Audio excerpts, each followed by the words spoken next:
Thank you. Representative Garamendi. Thank you, Mr. Chairman.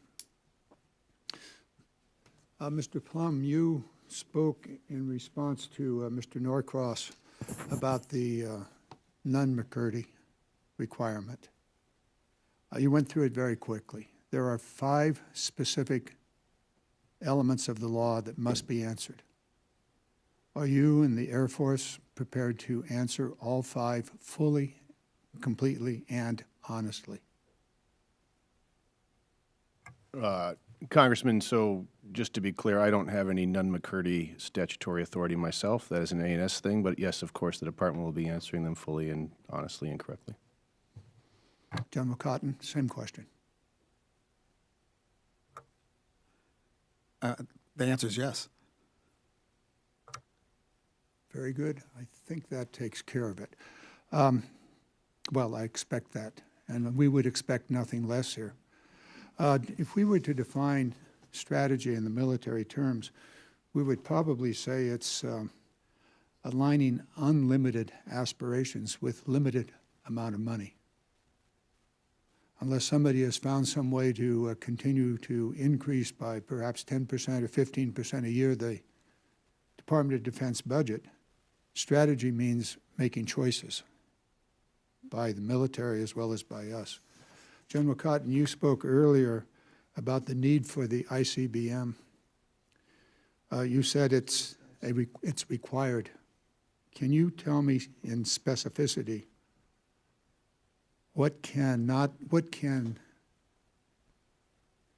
be done by the other 2 legs of the triad that only the ICBM can do? Congressman Garamendi, I can. The ICBM provides a responsive,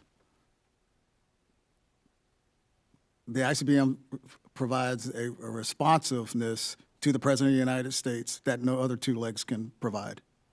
Really? That is correct. The bomber force and the submarine force is not responsive? They are responsive, but not as responsive and quickly can it provide a response as quick as the ICBM So- if it was warranted by the President, if I was to present options. What would create a response? Well, I would rather not talk in Well, let's in say that open there's a hearing there. warning coming from Mr. General Whitting that they're incoming missiles. What's the responsive? Well, it would be obviously up to the President of the United States on does he want to. And how many minutes does he have to I respond? will not say that here in an open hearing. In the public domain, it's 15 minutes. You don't need to respond, but I don't know anybody's going to be disagreeing with that. Is that the definition of responsive? 15 minutes to make a decision about the launch of those weapons. Now, let's assume they were launched. Would it make any difference if it was 15 minutes or 30, 40 minutes that a submarine? Well, you're making the assumption, Congressman, that the difference between the other 2 legs is yet another 15 or 20 minutes.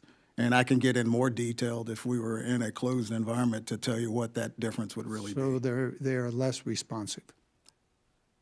Survivable leg is the sea leg. Flexible leg is the air leg. Responsive leg is the ICBM In leg. other words, immediate launch or lose it. It's the use it or lose it, isn't it?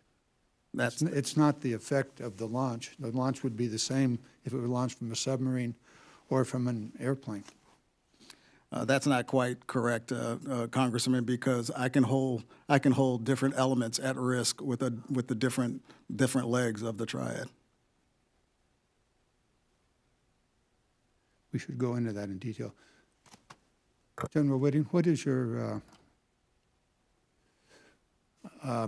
need for programs that are not in your current budget?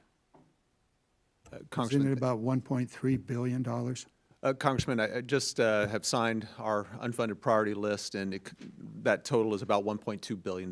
Could you use any part of the $6 billion that's currently authorized for the continued progress of the Sentinel, even though it is now Nunn-McCurdy? Would you like about maybe a fifth of that? Congressman, About $6 billion we're going to spend on the Sentinel this year. Congressman, I don't identify the sources of the funds, just I know what my requirements are to Well, fulfill our mission. my point is to my colleagues, we do identify the source. And we do have the responsibility of aligning strategy with limited money. Thank you. I yield back. Okay, that concludes the questioning portion of our hearing today. Let me just add a slight clarification from my perspective. You threw out